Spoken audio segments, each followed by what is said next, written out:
Their ears, are they at the same level? Their lip area, whether it's relaxed, whether it's tense, you're going to look at their chin. From the side angle, you're going to take a look at the positioning of their jawbone and how tight and tense these muscles are. Then you're going to be able to evaluate from there further. So as you look at your head and neck evaluation, the extraoral, you can see under the face, we're looking at the symmetry. The eyes, we're looking whether there is any discharge, whether there's any redness. We're looking at the pupils to look at the pupil size. We're also looking at the symmetry. With the nose, we're looking to see whether there's any lesions. Nowadays especially, you see a lot of precancerous lesions, whether it's squamous cell, or the more common basal cell, or even melanoma. So you're going to be looking at the whole hairline. Make sure that you tell the patient before you start examining them, because they start wondering why you're looking at all these things and feeling around all these areas. You're not any kind of a pervert. You are doing a comprehensive head and neck evaluation. So we're looking at the hairline. We're looking for any abnormalities. We're looking at the ear. The ear, make sure you reflect it forward to see if there are any lesions behind the ear. You're going to examine the ear itself, the earlobe, palpate it. Same thing on the other side. You're going to look behind the ear, all the way around, palpate it.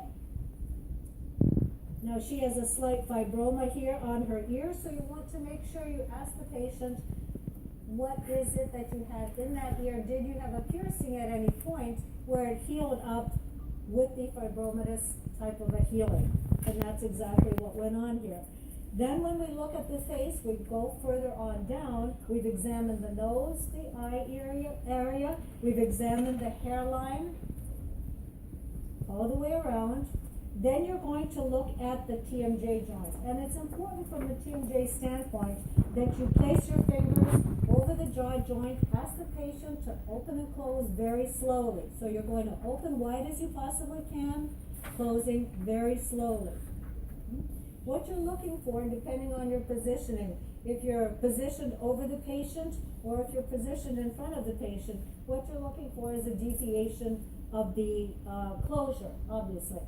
So we're opening and closing. We're also palpating any possible crepitus or clicking within the jaw joint. Do you have any pain when you're opening and closing? Do you favor one side when you're chewing at all that you've noticed? Do you have any muscle tension when you wake up in the morning? No. Okay. Any pain in and around the ear area at any point? Okay. Then what we're doing, so then we're checking the TMJ. Now we go down to the lymph nodes. Again, we're going to tell the patient, let me know if there's any pain or tenderness in any of these areas. So we're going to gently palpate, extraorally, massaging. That's what it feels like to the patient. So you're putting gentle pressure underneath here. You can do it either with your fingers like this or massaging like this. So we're checking the submandibular and sublingual nodes here. We're moving up to the preauricular nodes. And again, you ask the patient, is there any pain or tenderness in these areas? We then go to the posterior auricular nodes, and we're palpating not directly behind the ear, but further down in this area. So we're palpating bilaterally as we move back, symmetrically. Then we're going to move down the neck. We ask the patient to turn their head all the way to the left. So when the patient turns her head, you can then see this muscle, the sternocleidomastoid muscle, exaggerated. And you're then able to palpate down the anterior cervical nodes again, like so, all the way down to the notch here, and then back up the posterior. We're then going to do the same thing on the other side, all the way. And again, you can see how the muscle stands out. You're palpating all the way down to the notch, up the posterior, moving that muscle forward as well, and asking about any pain or tenderness. When the patient moves her head back to position, then you're going down into the occipital area, the back of the head, all the way back, and then palpating down the back of the neck. Again, asking, is there pain or tenderness in any of these areas? Then what we do is we proceed to the supraclavicular nodes again. So you're not a pervert, you want to tell them what you're going to do. You're going to palpate again along the bone here, the clavicle, looking for any pain or tenderness in any of those areas, all the way across. Once we determine that there's no pain or tenderness, now we go on to the thyroid, and we're asking the patient, do you have any pain or tenderness down the middle? Do you ever notice any swelling? Is there ever any discomfort in this area? Once we've completed the extraoral exam, then we're going to go and perform the intraoral exam. So now we put on our gloves, and we're going to continue here. With the intraoral exam, the first thing we do is we start off by looking at the soft tissues. We're looking for ulceration, we're looking for inflammation. We're going to inquire of the patient of any pain that they may be exhibiting. So let's bring the light down here.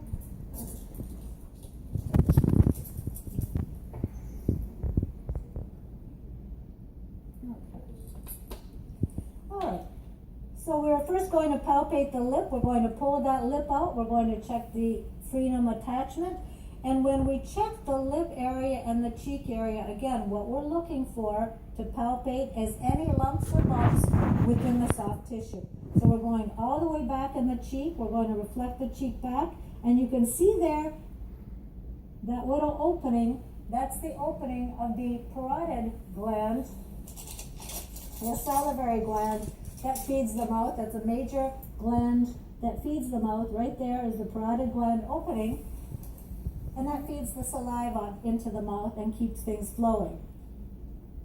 We check that on the other side and turn your head, and same thing on the other side.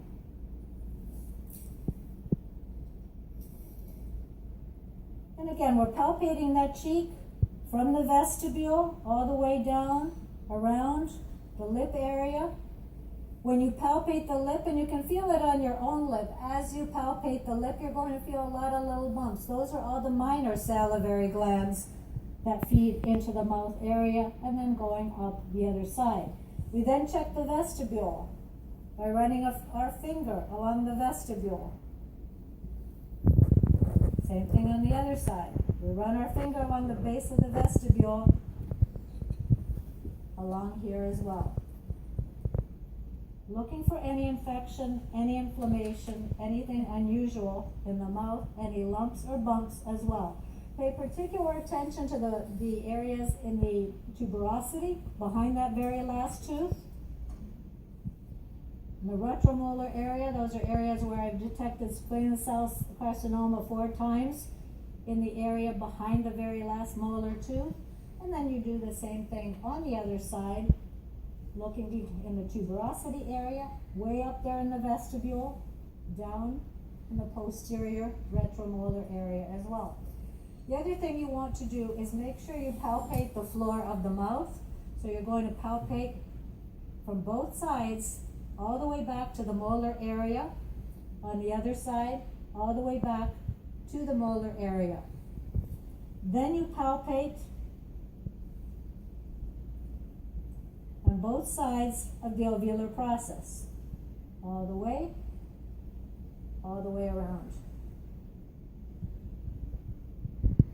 And no problems there. So we've checked for ulceration, we've checked for inflammation, we're looking for pain or any overgrowth, hyperplasia, and then the mucosa as well, looking for any gingival issues, any issues within the cheeks, within the lips themselves, any soft tissue cysts.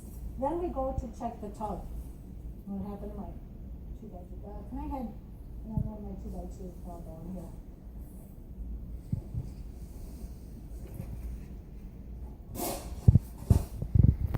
I'll just take it off the floor.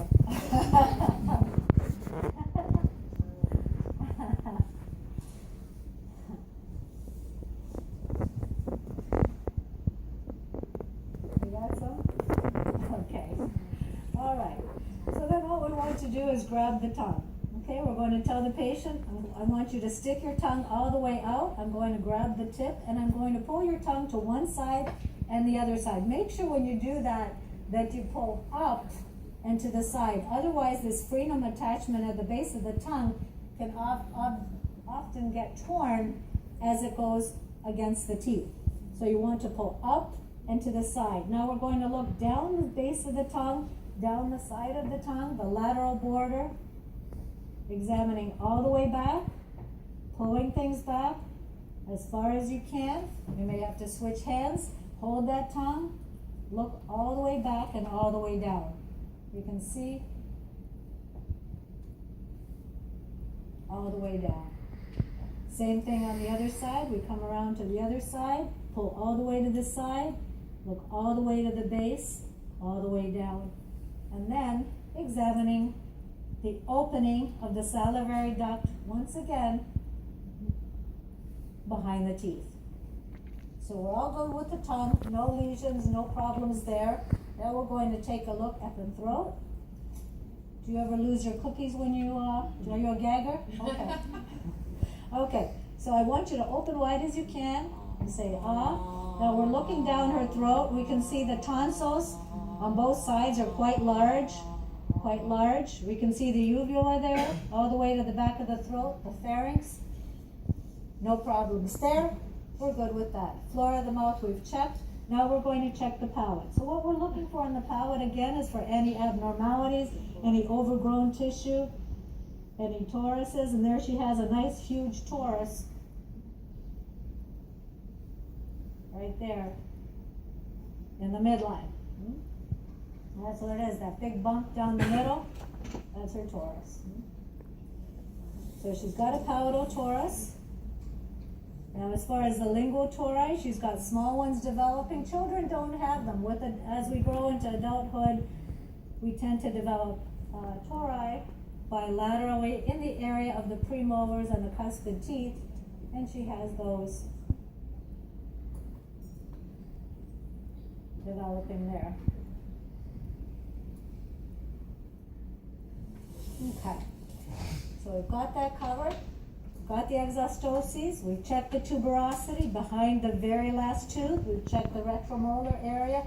Now we're going to take a look and see if there are any ankylosed teeth, any impacted teeth. Did you ever have your wisdom teeth taken out? All four of them? Okay. So we don't have that issue before we go to the x-rays. We're looking for any tumors or lesions. We're looking for bone atrophy. Can you see anything visually? Obviously, you're looking at the clinical evaluation and examination appearance first before you order the radiographs. So you've done the clinical exam, soft tissue, you've observed the hard tissues, looking for any pain, inflammation, bleeding, swelling. All of those are key words with the insurance. The bleeding, the swelling, the discharge, the pain, inflammation, anything of that nature. Trismus, which means locking of your joints, locking of your muscles. That's what we're looking for. Have you ever been treated for cancer, any cancer removed? Have you ever had a dermatologist do a cancer screening of your skin? Yes. Okay. Any problems with that? Anything removed? Okay, we're good to go. Last but not least, the salivary glands. We've checked those. The openings and the discharge of the saliva into the mouth through the parotid glands here in the cheek is flowing freely. If you have any question about them, you can always milk those glands just by palpating, and you're going to see saliva coming into the mouth. Same thing often with the glands that empty behind the front teeth, the lower front teeth. Often if you ask them to open their mouth and lift their tongue up, it's going to squirt out saliva. And that comes from the base of the tongue where that frenum attachment is. So our salivary flow is good. Now what we want to focus on to finish up our head and neck, we want to ask the patient regarding any abnormalities that they've ever been treated for. Have you ever had surgery on your mouth other than your wisdom teeth? Okay. No problems, no pain. Do you ever have any tightness in your muscles when you wake up in the morning? No. Okay. No locking of your joints ever? Have you ever been in an accident where you've had trauma to your face or joints? Okay, you're boring. Okay. To finish up your medical history, you then want to, in the head and neck, elaborate on anything that's a positive finding in the patient's medical history that they've completed for you. You add that into your head and neck at the end of the evaluation. Again, looking at the total picture. In her case, what we would describe is general health is good, non-contributory. Patient has not had any major illnesses or surgery. The only treatment she has ever had is removal of her four impacted wisdom teeth with no complications, done under MAC. Patient has no existing illnesses, is on no RX, prescription or OTC meds. And if there are any findings in the mouth, we would then elaborate on those findings in the medical history factors. And that's it. So from a medical standpoint, you're looking at things in a little bit greater detail than you would from a dental standpoint. Bye-bye.